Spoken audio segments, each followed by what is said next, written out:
Hi, thank you for joining us again. This is Nate and Boomer, and we're here to talk about a little bit of cannabis science and insight into the industry. My name is Nate Winokur. I'm a cannabis science specialist, one of the founders of Bell Costa Labs, as well as the go-to in this area for all things root cause analysis and cannabis education. This is my co-host, Boomer. Hey, how's it going, guys? Thank you, Nate, for having me. My name is Brian Boomer, guys, more known as Boomer. My company is Boom's Farm. I am a genetic consultant, primarily specializing in nursery space and helping clients with their genetics, but I work with a lot of cultivators, and a lot of my experience and what I'll be sharing will be coming from that side of the story. And today we're going to be talking a little bit about some current events, natural disasters, specifically affecting LA recently. We've had some wildfires, and there's other things that have been going on, obviously not just here in California, that we're going to run through as some discussions. So we want to break into some of those topics. Where do you want to start here, Nate? Well, let's talk about what just happened. Here in California, unfortunately, fires ran wild and destroyed a number of communities here, made things very, very difficult, not just for the people who are unfortunately suffering as a direct loss of their homes and properties and things like that, but also has concerns with everything going, especially something like cannabis, which is, for in the best of times and in the worst of times, it is a thing that needs to keep going. The show must go on with cannabis, right? There's no way to tell the plants, sorry, time out, guys. Like you really need to be able to understand, assess, and take action of what's going on here, and be able to bounce back. And that could be something environmental, I imagine, where the environment itself is attacking your grow operation, or maybe it's interfering with things like power and water and other things that you absolutely require as part of your infrastructure. Yeah. What did you see happen during these recent events? What did you see happen that you felt in this range took people off their guard? To start an outline for some that may or may not have known, but the LA fires that happened out here in, Altadena, the Eaton fire in the North LA areas, as well as the, Palisades. And it did wreak havoc. It destroyed a lot of communities. And we really do feel for those people that were affected, that lost their homes, lost a lot of their valuables, right? Thankfully, for the most part in our community, people were not injured, so we're thankful for that. But it displaced a lot of people and really just made them nervous, right? You had, people that lost their home or had to evacuate, and they're not able to come into work, right? They're not as focused on the goal of whether it's cultivation or it's a dispensary, whatever, right? So literally that emergency moment of these fires happening around LA, not just for the cultivations and dispensaries in LA, but the people that work in this industry were affected, from your labs to the distribution centers. And we saw a hiccup across the whole board of people not able to come in. And, we were very empathetic and understanding to that. But you're right, the plants don't stop. So then you have redundancy plans of people stepping in to handle it from a management perspective. But what about the supply chain? We had stuff that stopped coming and going from here. Doesn't necessarily affect maybe the entire state, but it does have a ripple effect. So, maybe we can talk a little bit about that. What did you guys see in terms of even the lab? Because you guys are operating out of Long Beach, so you still had to see some of that affect you guys. We were some of the fortunate ones in the industry, aside from, having to deal with bad air quality and maybe getting around being difficult. A few canceled driving routes here and there, but for the most part, we were all really lucky. Maybe I can't necessarily speak for every employee and what their families all went through and all of that fun stuff. But for the most part, as a central point, the lab, it was because so much of what we do as an operation relies on being remote. It was really our remote access that was, if anything, made more difficult. But for some of the companies that we were working with, I know that things got really critical. Power outages were a big one. That would have, had the power outages hit us as a laboratory, that would have been critical. Bare minimum, machines have to be reset, runs have to be restarted, and calibrations, I'm assuming. 100%. And so the notion of what it takes to restart a lab will push us back by easily half a day to a day. Wow. There are a lot of things, and if you consider the ripple effects in the industry, there are so many people who had deliveries to make and who had to rethink what their business needed to do at those times. Right. One of the last things they would want would be to be let down by their testing lab because of anything like that. And so one of the big things I would say that we rely on is power, uninterrupted power, because Right. even little blips to the power grid, if we're not running, if our backup's not running properly, or if anything happens in that sense, we're just going to see restart after restart if that's happening.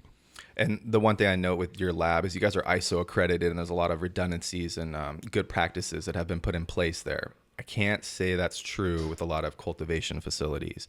And what I mean is if there is a power outage, these guys don't have generators. What happened when the fires happened? Where do you think all the generators went? They were allocated to the emergency teams that needed them. They weren't going to businesses. They were trying to save people's homes. So even if you had a generator on retainer, which these guys say, I've got a generator, I pay to have this guy, he'll bring it in when there's an emergency. That's only if your building shuts down. That's not if there's a massive blackout outage, power outage across LA. In this situation, people that were in the valley that were affected, they did have power outages. What happens when the power goes out in a grow room? There's no air conditioning, the humidity spikes, the temperature spikes, and almost overnight you have powdery mildew pop up in those flowers and or botrytis. And whether you pass or fail, you usually are not going to take these crops to harvest because now it's going to be less than desirable. And so that happened to a lot of people, that the buildings were fine within the next day or two, but they encountered power outages. Let's talk about solutions for that kind of thing, because that seems to be, excuse me, that kind of thing seems to be like that would be one of those areas where if something does happen, to have a protocol for these natural disasters and what type of operation you have and what you would do next if such and such is interrupted. That's a big one. So let's kind of play with that like as a little sort of case study. What would you have a grow operation do with regards to a power outage happening, and B, assuming even that the power comes in, say 24 hours later, Okay. what would be the proper steps for them to take either during that power outage or afterwards so that they can avoid some of these problems that happen? It's a good question. And this is probably the most relatable to anybody anywhere, because you can have power outages for a variety of reasons. So yeah, that's not even, it's something that happens during natural disasters, but doesn't necessarily predicate, exactly what would be you part could of be that situation. the hot time of the year. Taxes are, energy grid here in California, and I'm assuming also in other states they get really cold and they have their own outages. In the event that the grow room does shut down, there's a few things you can do, which a lot of guys do. First is open the doors to try and vent, but then now you're talking about light exchange during undesired photo periods. So I guess then you just have lights off. Lights off for an extended period of time can hermaphrodite the plants, which means they'll start producing seeds because of the stress from the photo period change. Additionally, like I said, the humidity spikes, so usually that's going to grow mold. That's usually what the growers are trying to fight first, is get rid of the humidity and keep the temperature down. Secondary is the photo period. If the photo period is out of whack for over 12 hours or 24 hours, it can reset the plant's internal cycle, go back into vegetative stage instead of flowering. Depending on how far along you're in the crop, it may trigger seeding or just not. The plant's not going to like that. No, so you're not going to want to harvest it. So the mitigation here is backup power. You have to think about it before, is do you have the ability to have a backup battery or generator on site? Most people don't want to invest in that because they're not actively making money from it. It's an insurance policy that you hope to never use and you may never use. But when it does happen, how much is it worth to you? I mean, it seems huge because the bigger the facility is exponentially, the more waste you're potentially looking at, the harder it would be on the rails. So Yep.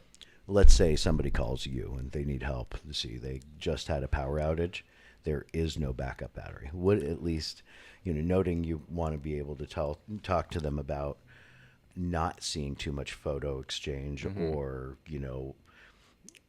environment exchange. What would you be like? What would you tell them to do? What would you highlight? And obviously we're talking about indoor grows, but the indoor guys are going to be, entirely reliant on supplemental power, right? Whereas a mixed light greenhouse or sun grown, this is typically a little bit different, right? But you are limited to, fighting a battle that is of loss, right? You're going to end up seeing a certain amount of loss after a power outage. It's just how long and how much does it affect you.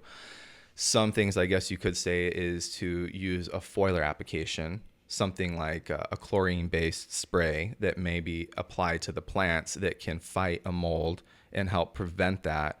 But that's short-lived. And even then, you may or may not have the photoperiod issue. So now you have hermaphroditic traits that may pop up with the seeding. So what I'm getting at is that unfortunately with a real serious power outage of over a day could have very undesired effects on the grow that you may not be able to. I'm hearing that there is no, you can mitigate damage. But I can't reset machines like you and reset in a day. The plants, they take 60 days to finish. You fuck that up, that's a rough reset. That makes sense. I'm going to tell you to get new plants. Yeah, no, that's what people call me for.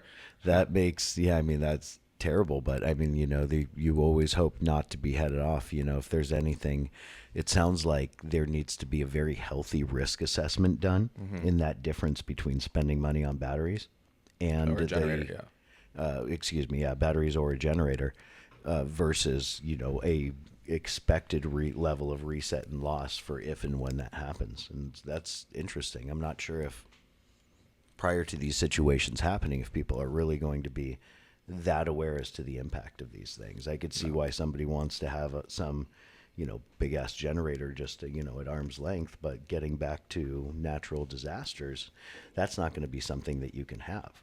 No. And so that's what we're really talking about, I guess, in terms of a natural disaster scenario with electricity, is what do you do if you don't have access to those generators that you think you put on retainer? And that's an interesting one. Let's cover a couple of other things, because we just saw fires. Right.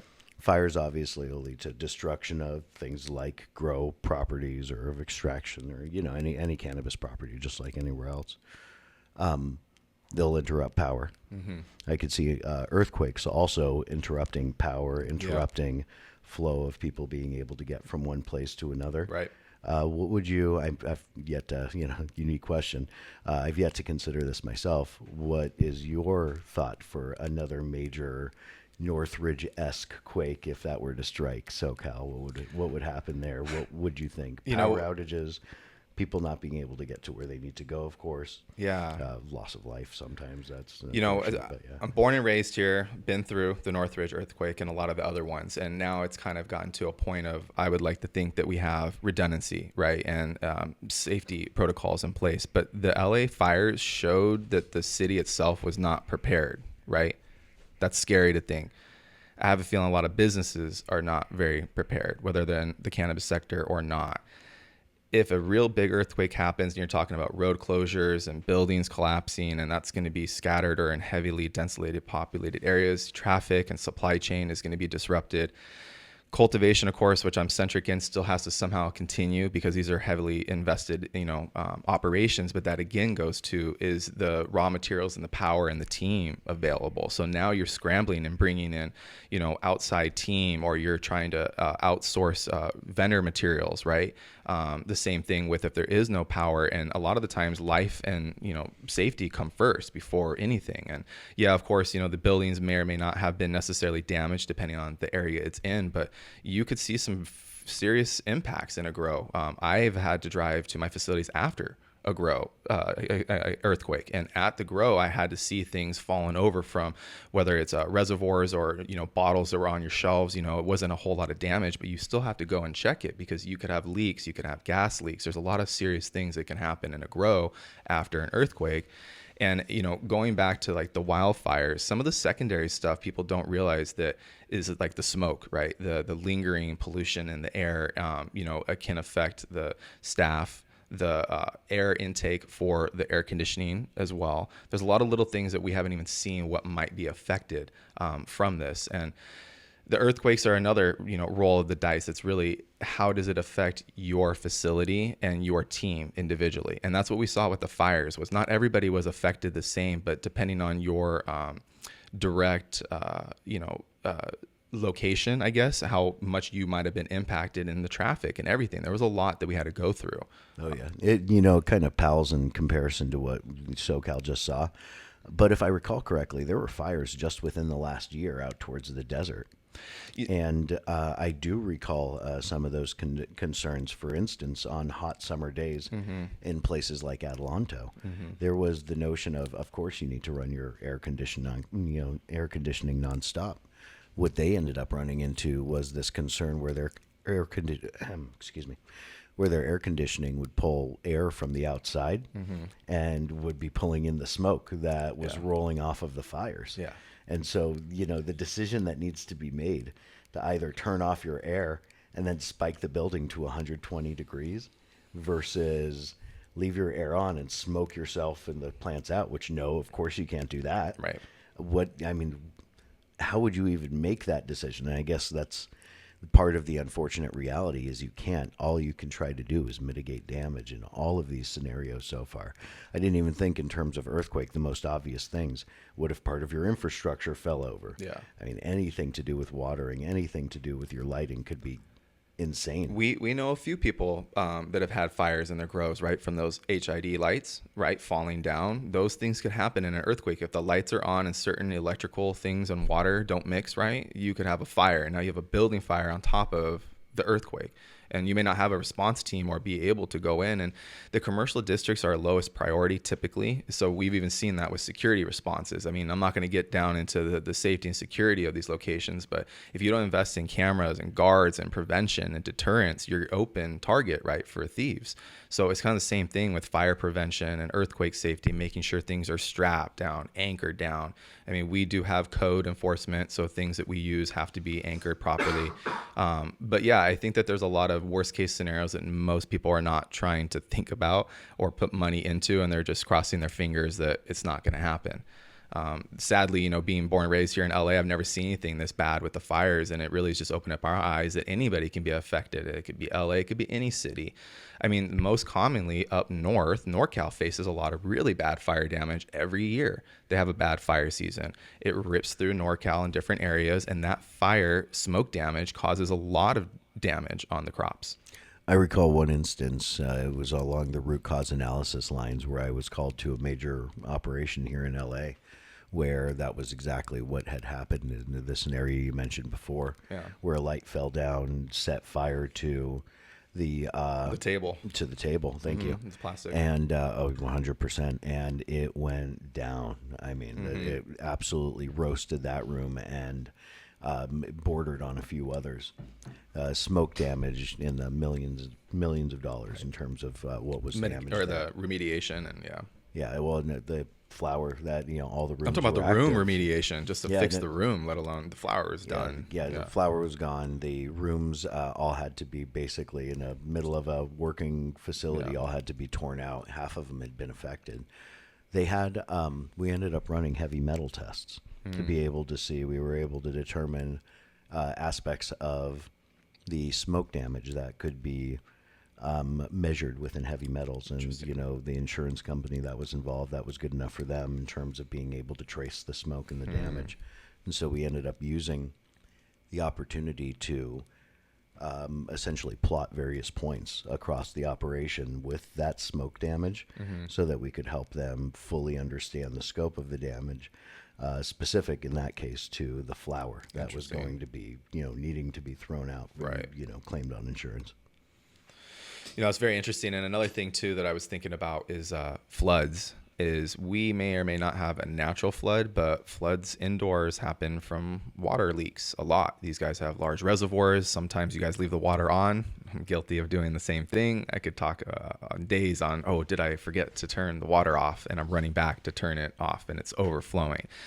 You'd be lucky to have done that and not left it going, or didn't have a float valve that malfunctioned and you think overnight the water's filling and stopping when it's supposed to, but it's actually overfilling. That shit happes. I've come to my shop and seen water leaking out the floor, and you're like, and you get called on. They'll call the fire department. I'd say this is more of a man-made disaster. It is almost always than a natural disaster, but I can definitely see the crucial nature of this coming to light. But either way, flooding can cause a lot of damage, and I've seen it in both situations. I've seen natural natural disasters in terms of, say, like a local flood where it came from some like, like it could have been a fire hydrant, or it could have been some other water flow that came in and damaged the building that was in an area that was unexpected, because we don't get a lot of rain here.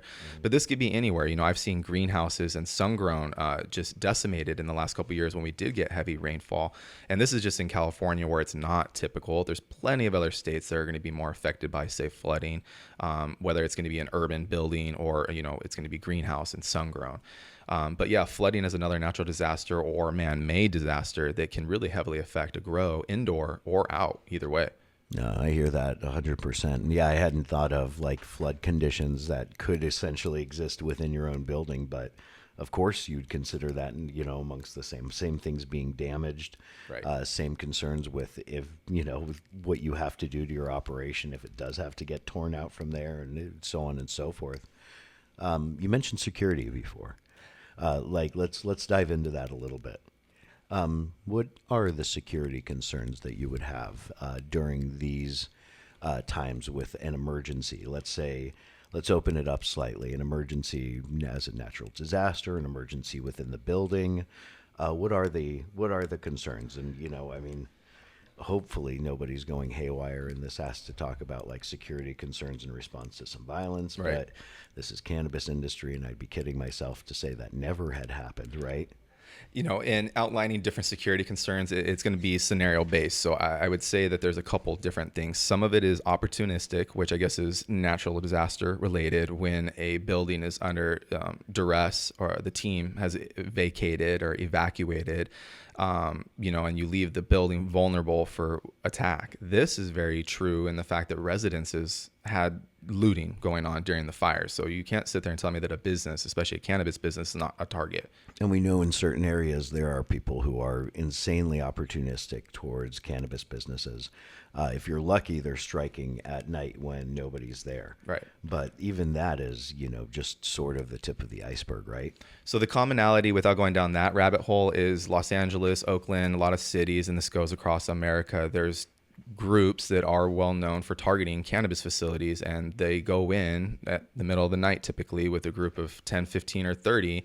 They'll break in, they'll use vehicles to break in the doors, and they'll take what they can. Sometimes they'll harvest the crop, and they'll take a fresh crop and they'll dry it and sell it, I guess. I don't know what they're doing, but they're wrecking the facilities, and obviously it's stressful for the operators. But that's the same thing that they're looking to do when and if there's a natural disaster and you take your eyes 100%. off that. It's the same strategy that someone's going to use. Is they're going to think like, hey, well, they're out, they don't care, they're going to go in, they know law enforcement is elsewhere, they're not going to respond, and they don't respond anyways. With due respect, the reality is that I've had to speak to when we've had robberies happen or attempted. The law enforcement will literally tell you we have a 20-minute delay before we can even come to you guys, generally speaking, just by the time they get dispatched. I've literally had to watch in the cameras and watch them try and break into our double metal doors with 6 puck locks on it. The type of security that goes into the facilities is insane, that you really need to be doing, because you want such a heavy deterrent that it takes them forever to get in from any angle, and really they're just going to go down the street to the next easy target. And that's truthfully what you want to avoid, is just don't be the easy target. Have an evacuation plan if there's an earthquake, if there's a fire, for your team's safety, as well as a secondary. Well, what about your money? What about the flour? What about the goods that's in the building that's of value? Obviously there's assets like lights and equipment. That's only, those are fixed to the building. Typically, I'm not worried about that. But yeah, I would say in terms of security, you're looking at, if there are, buildings that are having evacuations, or the team is not there, the guards are not there, you could be at risk. Same thing with a power outage. You have no cameras, no real defense mechanism. What are you going to do then? Yeah, that makes and frightening amount of sense right there. That makes, that puts it together. I've, heard of people being on the business end of that, and it does not sound fun. So what else would you say falls into the range of like security concerns? I was going to say transporting your stuff. Transporting. So if I was in your shoes, I want to get it out of the building as fast as I can. Ideally, usually cash should be moved off site as quick as possible, but like the material, right? And I believe the DCC allowed an emergency transfer out. I can't remember what they were saying, but I had seen something come from the Department of Cannabis Control that they were saying you in the emergency situation can temporarily transfer your product but I think it had to be like to a licensed distro or something like that, and then they were allowing you to either move it back or something. I don't know the entire ins and outs, but it does become a question of like, well, how do you legally move this off site? You can't just take it to your house, right? You have to have an arrangement with a licensed distro or cultivation, I guess, group that you could take your flower or your products to and have them hold it safely. And then is their security on point as well? It's just a lot of moving parts, unfortunately, and everybody in the cannabis sector is really challenged just in general with these type of nuances. Let's talk about the other less scary, more areas of responsibility here. Evacuation procedures. Something's happening. Obviously, everybody needs to get out of harm's way and be safe. What steps would you say are important for evacuation procedures for the types of facilities that you're most familiar with? So for me, I'm generally in, facilities are 10,000 or 20,000 square feet and up in terms of like an indoor greenhouse is similar size. Code enforcement, at least in California, will have a certain amount of doors placed for emergency use, right? So say it's 700 feet or 1,000 feet to every nearest door, right? So you as a team should have that plan drawn out at the doors. You should have some sort of every once in a while team meeting and understanding of, hey, this is where the exits are in case of emergency. Because a lot of the times there's only one secured entry and exit for buildings, but there's emergency exits that are allowed to use in emergency, right? Some buildings are second story. You need to be able to get down and have 2 stairway accesses. You can't use the elevator. There's a few things like that. Are your fire extinguishers up to date? Are they the right coded fire extinguisher for the material? Also important. Is it a manufacturing facility?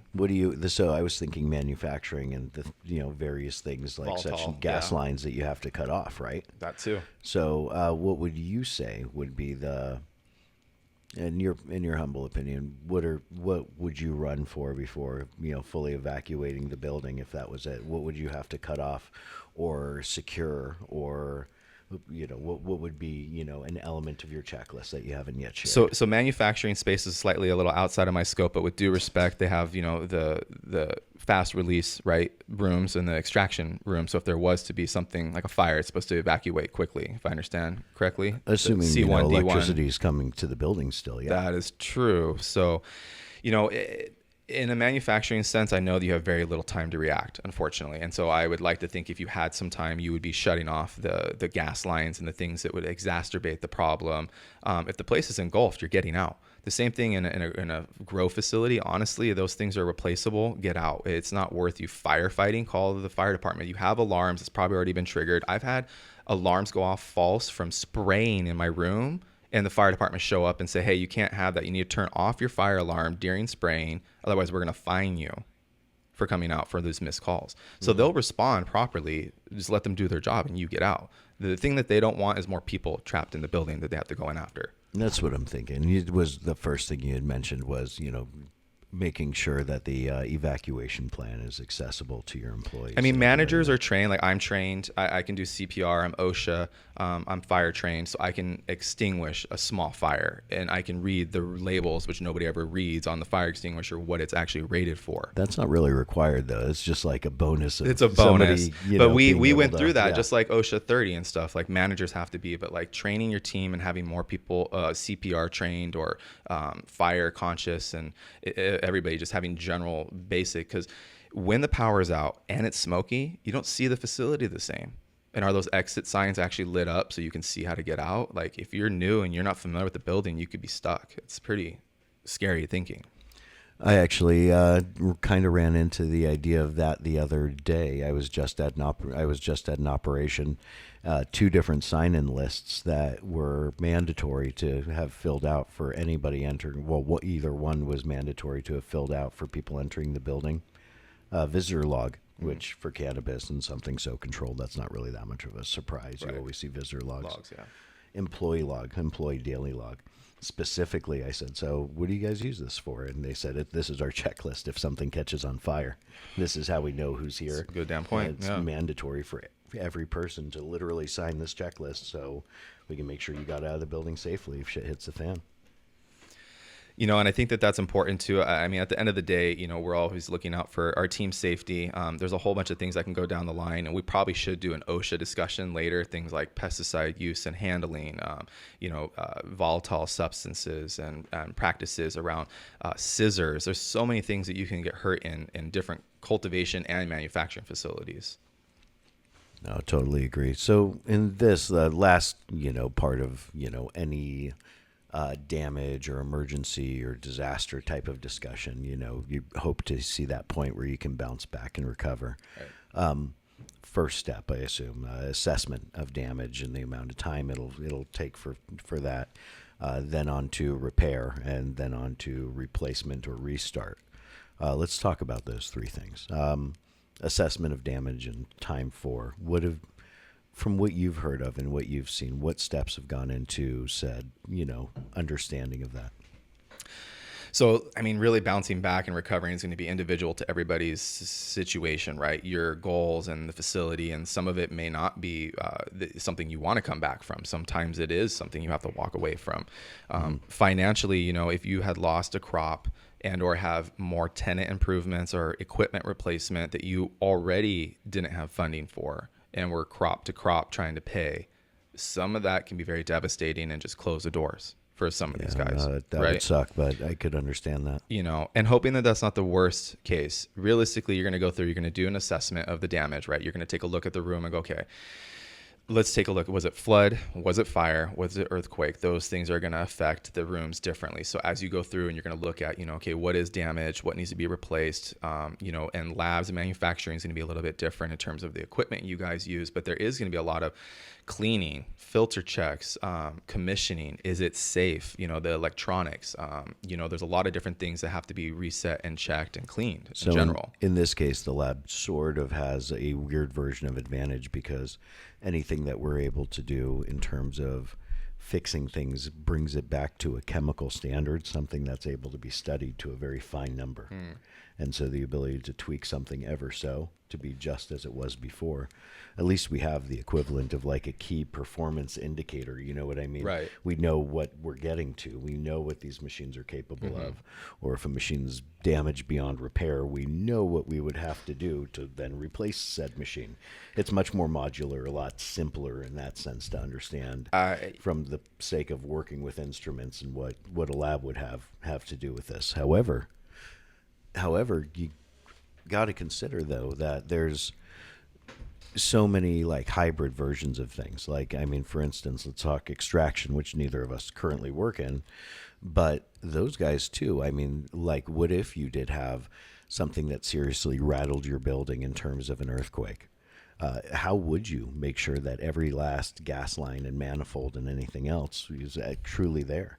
And if, your sensors did start going off, it's something to ask. What do you do to now? Do you break down the whole system and rebuild it, which would suck? Right. But that's a reality. Or do you just start tweaking things and tightening them piece by piece and hope for the best? I guess a lot of it's going to be safety, right? Depending on how dangerous it is how in depth you'll go.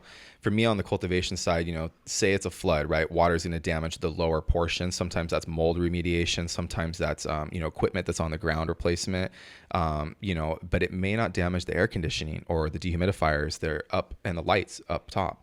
But a fire makes sense. Would. Makes good sense. Fire is going to go up, and smoke damage is going to damage all the air conditioning and the dehumidifiers and need to be cleaned and maybe replaced. Same thing with the lights. And then usually what happens in a fire, don't you have to have fire sprinklers? Now you have flood damage. So it kind of goes hand in hand. Fire and water. You kind of get. So now a lot of your electronics are trashed, and you have very little valuable equipment that's left. Maybe like the racking, sometimes the lighting. Lights are usually waterproof, but they're not necessarily resistant to fire and the temperature. That's a good point. Like in those operations, and the few I've seen that have seen that level of damage, 70-80% needs to be like instant. It could only be a couple of minutes of exposure. 70-80% of the infrastructure needs to be replaced. Yeah. You're right. And so again, this is going to be a heavy assessment of like, well, what does it take to repair? And so if you've got refrigeration walls, that may be salvageable in terms of cleaning, right? But if you got drywall or other material, that's highly likely to be prone to mold from water damage, whether it is a flood or fire sprinkler. Those things are very serious. a lot of it, yeah, like certain small things you could come back from, I'm sure, and room by room you could. But I think a lot of this is really, I keep thinking to myself, it's prevention. Like I'm the guy that's picking up the trash and double checking that cords aren't in the water or blades are put away or like all the weird things that just set off a red flag to me. And I think it's just everybody on the team has to work together. And then the bigger picture is the owner operators have to invest in the bigger prevention picture. No, I could picture that. I remember major a major grow operation out towards the Central Coast saw a greenhouse fire a few years ago. I remember that. And I remember that was largely a component of dried, plant debris, just kind of amassing and piling up, and wrong spark at the wrong place at the wrong time, and it went, right up. Yeah, and it's at that point told people that they just let it burn and just let insurance take care of it. Yeah. Just let it just that burned point. itself, burn that corner of the property out. Impressive. So that's an interesting one, because product replacement and restarting the cycles is obviously something that's important in these points and what you want to get to. But there's almost no statement of how to do that. That's determined so much by the weird, crazy dynamics of an emergency and what emergency it is and what it's done to your operation. And as you mentioned, you assess things. Sometimes things are salvageable, sometimes they aren't. Right. Yeah. And unfortunately, that's just the hard truth. And I think a lot of this is taken away as prevention is key. Cleanliness is a lot of prevention in terms of issues in the grow that I've seen. And that goes, I think, to safety as well, is just looking at, the dumb little things that can lead to big things. And there are natural disasters that are completely out of our control. And I guess it's just a risk analysis. Does it make sense for you to invest in a generator, a fire sprinkler system, or whatever other preventions you find necessary? And it may not make sense, and you might have to just roll the dice and see what happens. All interesting stuff. I learned a lot. This was good stuff, man. I enjoyed this. All right, let's wrap this one up. But please let us know your questions. Please let us know your thoughts. Again, I am Nate, and really appreciate you joining us. Thank you so much. Take care, guys.